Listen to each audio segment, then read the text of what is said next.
Como é que eu vejo essa questão até de criação de filhos, né? Isso serve muito, inclusive, talvez para liderança, quando a gente fala de grandes corporações ou até de um pequeno time. É você treinar a pessoa para ela se virar sozinha. Então, às vezes, o pai tenta super proteger demais, o líder ele tem medo de delegar, medo de entregar aquela responsabilidade, sendo que é justamente errando que essa pessoa vai aprender. Inclusive, ter uma gestão de consequências para aqueles erros. Gestão de consequências. E aí, essa gestão de consequência, o pai gere a consequência, na sua opinião? Como é que é isso, na sua opinião? Aquilo, olha, quer estudar, estuda. Né? Não quer estudar, não estuda. Mas se você tirar uma nota baixa, você vai ficar sem uma determinada coisa que para ti é importante. Então, você transferiu para ele a responsabilidade de tomar a decisão se ele vai estudar ou não vai estudar. Uma vez que ele não conseguiu aquilo, ele vai ter uma represária. Acho que nesse modelo, né, só a título de exemplo, sim, vai funcionar muito melhor. Inclusive, eu penso talvez em formas até de você entregar uma bonificação se ele tiver um resultado muito acima da média. É uma forma de você compensar o esforço ali do garoto. Exatamente, né? Muita gente fala assim, não pague seu filho se ele tirar uma nota boa, porque isso é responsabilidade dele, ele não está fazendo mais do que obrigação. Eu acho que existe uma margem ali, uma linha tênue, tá? Um 7, um 8, legal, tá dentro do que deveria ser feito. Agora o cara tirou um 9,5... Numa prova que é difícil, o cara ralou, né? Não pode chegar para ele e falar assim, não fez mais que obrigação. Né? Eu acho que, nesse caso, um incentivo faz sentido para ele querer cada vez mais buscar esse incentivo, da mesma forma que quando não foi bem, né, você ter ali uma gestão de consequências. Então, eu acho que a responsabilidade ela vem à medida que você deixa as pessoas fazerem. Vou dar um exemplo até interessante que eu observei no meu time. No começo da liderança, eu era meio terrorista com o pessoal. Então, você que pode falar. Obrigado. Excelente. Eu era um cara ali no começo da liderança que extremamente terrorista. Eu sempre trabalhei muito, então eu gostava de acompanhar muito de perto o resultado do pessoal, queria que eles trabalhassem uma quantidade absurda também. Isso trouxe resultado durante muito tempo. Só que o pessoal ficava extremamente cansado e extremamente infeliz. Pega só esse copo para mim, por favor. Muito obrigado. Vamos lá. Nessa situação do pessoal ficar extremamente cansado, extremamente infeliz, chegava um determinado ponto, depois de 3, 4 meses, que eles começavam, inclusive, a conversar com o meu chefe, falando assim, pô, o Rafa é um cara complicado, porque ele não deixa a gente em paz, o clima não tá legal. Chegou um determinado momento que eu falei assim, não, vou deixar vocês conduzirem então a situação como vocês veem que faz mais sentido. Se vocês precisarem de ajuda, eu tô aqui. E eu muito mais ia para oferecer ajuda do que para cobrar. Muito mais a título de orientação e de me colocar à disposição do que propriamente de, não, vamos lá, vamos fazer, como é que você vai fazer, vamos organizar dessa forma. E eu vi que com essa liberdade, o resultado continuou tão bom quanto antes, só que com um clima muito melhor. É interessante testar, né? Testar o que dá certo ou não ficar enrijecido. Exatamente. Acho que os testes vão funcionando e quando a gente dá a liberdade, a coisa acaba fluindo melhor. É você realmente dar liberdade, não é largar completamente, né? De não, agora vocês estão por conta, eu não vou mais colaborar. Mas é você continuar apontando o caminho, mas deixar o cara caminhar um pouco sozinho. Sim, entendi. Faz sentido. Vou fazer um brinde até contigo. Vamos lá. Te agradecer. Obrigado, querido. Obrigado. Esse aqui é bom, esse aqui é do meu casamento. É bom. Eu vou deixar. Não, maravilhoso. Esse é um Malbec ou não? Olha aí, coisa boa. Bom demais. Bom demais. Vamos lá. A faculdade. Aí você quando você estava fazendo a faculdade, teve o teu Ford Ka. Ford Ka é o primeiro carro de muita gente. O meu foi um golzinho quadrado, cara. Foi um golzinho a álcool que para pegar de manhã, bicho, era difícil. Era ali, eu ficava ali até cansado. Mas a gente cria carinho por isso. Cria carinho, eu acho que isso aí ele traz dignidade. Mas ele era um carro a álcool, um golzinho quadrado, mas ele tinha vidro elétrico. Então, alto lá. Já era bom. Já era não tinha aquela manivela ali. Pro cara. Mas enfim, cara. E na faculdade você estava começando a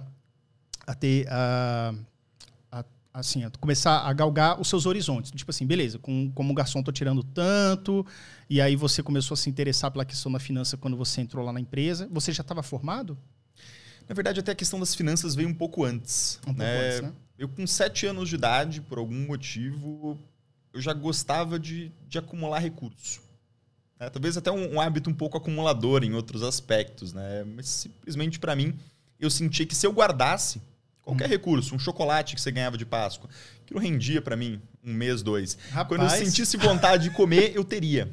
Para mim, armazenar recursos significa não passar vontade, em vez de você comer por impulso. Com dinheiro foi a mesma coisa. Então, às vezes, eu querer gastar por impulso com doce, com figurinha, que era o que criança comprava, eu falava assim, não preciso disso. No momento que eu quiser muito comprar alguma coisa, que aparecer algo muito legal, eu vou ter esse recurso. Então, eu vim guardando. Era ali situações, minha mãe pagar R$1 por semana para ajudar a cuidar do meu irmão. Na verdade, era muito mais simbólico ali numa situação de aprender a começar a lidar com dinheiro. Né? Depois, de um determinado momento, ela começou a me entregar dinheiro uma vez por semana para o lanche.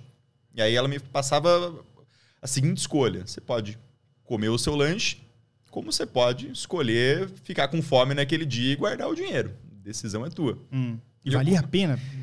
Valia. E até hoje acho que ainda vale a gente passar algumas vontades ali na vida para guardar recursos. Porque, assim, não atrapalhou, eu acho, meu desenvolvimento. Estou feliz com a minha altura e com o meu tamanho. E eu acho que me ensinou algumas coisas importantes. Não foi um garoto gordinho, pelo menos, né? Ou foi? Fui gordinho durante bastante tempo. Comia muita bolacha recheada ali na parte da tarde. Mas era bom pra caramba, né? Bolacha recheada, até hoje eu como, mas hoje eu dou um jeito de resolver elas na academia.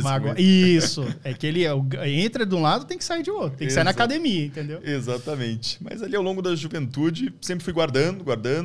Aproveitava para trabalhar em algumas situações, né? Meu pai, por exemplo, plantou mamão no Espírito Santo. Eu morei um tempo em Curitiba, depois no Espírito Santo. E eu falava, mãe, preciso de dinheiro. Ela falava assim, não vou te entregar dinheiro. Como é que você vai fazer para ganhar? Ela começou a me dar algumas ideias. Ela falou assim, por que você não vende? O pai traz ali uma mão, já que ele já tem no sítio, não vai te cobrar nada. Você vende ali de porta em porta. Não tem custo, né? Só lucro. Exatamente, era só lucro. Eu não tinha que pagar matéria-prima. Né? Ela até montou um carrinho como se fosse um negócio antigo de carregar mamão. Eu vendia mamão, cara. Eu vendia mamão de porta em porta, assim. E eu comecei a desenvolver algumas técnicas. Todas as pessoas fodas são assim. Porque assim, o Silvio Santos, o cara era camelô, Michael Phelps, o cara treinava de domingo a domingo, era um zero à esquerda, entre aspas, né? Isso nos estudos, mas se encontrou na natação na época da escola. Então, toda pessoa, cara, que chega longe, são pessoas que começaram assim, velho, do tipo, coisa que você nem imagina, tá ligado? Vamos lá. Exatamente. Como é que funcionava isso? Na primeira vez, naturalmente, na primeira manhã, vou vender mamão. Né? Primeira tarde, né? Porque estudava de manhã. E já dá um frio na barriga, né? Você fala assim, o que eu fui fazer? Como é que eu vou vender esse negócio? Qual que é o modus operandi para fazer esse negócio dar certo? Será que alguém vai comprar? Como é que eu vou bater do nada na cara das pessoas? Que mamão? E carregando, era como se fosse existiam uns carrinhos antigos para você carregar mala no aeroporto. Era só a estrutura e você colocava a mala em cima. Minha mãe deu um jeito de colocar como se fosse uma caixa ali, uma mão ia dentro e eu arrastava aquele negócio pela cidade. Caraca. Né? E aí batia palma na frente da casa, né? Chamava a pessoa, explicava, não, tô vendendo mamão aqui. Vendia barato, era 25 centavos cada mamão na época. Acho que tava até num preço, eu tinha que ganhar do mercado. Abaixo, né? Na minha visão, eu tinha que ter um preço competitivo ali abaixo do preço do mercado. Preço em conta e frete grátis. Exatamente. Daí eu comecei a observar algumas coisas. Por que esse processo de trabalhar com muitas coisas diferentes é interessante? Eu recomendo que você, se você não sabe, né, o que você quer fazer da vida, tô perdido, Rafa. Não gosto muito das coisas que eu tô fazendo. Trabalha com o máximo de coisas que você puder. Você vai começar a aprender algumas coisas que fazem sentido para você e vai desenvolver algumas técnicas importantes. O que eu aprendi nessa questão do mamão? Que eu não podia passar todo dia na mesma casa. Eu falava assim, esse cara comprou mamão ontem, ele é um bom cliente. Não necessariamente, ele ainda tem mamão. O estoque de mamão dele ainda tá preenchido. Ele não vai dura dias na casa. Exatamente. Né? Então eu precisava ter uma cadência dos lugares que eu iria passar. Minha área era limitada porque eu não podia me afastar muito de casa. Isso aí eu deveria ter 10, 11 anos. Cidade pequena, então existia essa possibilidade. Minha mãe limitava ali um território, era até a padaria de tal, não podia atravessar a BR, então tinha um espaço limitado que eu tinha que fazer a gestão daquele território. Sim. Eu descobri que... Qual cidade era essa? Isso era em Linhares, no Espírito Santo. Um município... Eu tô achando que isso era lá em Floripa, cara. Não, era numa cidade pequena. Era uma cidade pequena, assim, cidade propícia. Não era perigoso nem nada, era bem tranquilo. Mas se afastar demais, aí já não se preocupava, né? Falava, não, aí já vai complicar a nossa vida aqui também. Né? E aí passava ali nos lugares e eu descobri que se eu fosse com uma roupa um pouco mais rasgada e furada de brincar na rua, eu vendia mais, porque as pessoas ficavam com dó. Então eu já comecei a identificar um padrão de vestimenta que aumentava as minhas vendas. Caraca, um pouco contraintuitivo, né? Porque se você fosse mais bem vestido, o normal era você vender mais, mas nesse caso não. As pessoas elas queriam ajudar e compravam mais. Além da questão da vergonha, porque toda vez que eu tinha que bater palma na frente da casa de uma pessoa, me dava um frio na barriga. Eu ficava com vergonha. O não dá medo, não dá? É. Faz rejeição. Eu não quero não, sai daqui, moleque. Tem uns caras que são grossos, né? Tipo... Assim, nunca me distrataram em nenhuma situação, mas é desconfortável, se sente um pouco invasivo. Você está trabalhando, né? Uhum. Sai de casa, faz um teste, compra mamão no Serasa e bate de porta em porta, você vai descobrir como é que é a sensação. Você tá Era desconfortável, porque... E tinha muita gente que estimulava, que achava super legal. Eu mesmo, se ver uma situação dessa, vou achar o máximo, porque eu vou me enxergar naquela pessoa. E vai querer se ajudar, né? Exatamente. Então eu sempre tive essa questão de querer ganhar dinheiro. Chegou um determinado ponto, né? Isso foi até bem interessante, porque começou a mexer um pouco a minha parte lógica. Um amigo meu, isso tinha 13 anos, esse amigo já tinha 16... Ele me convidou para abrir uma empresa de construir site.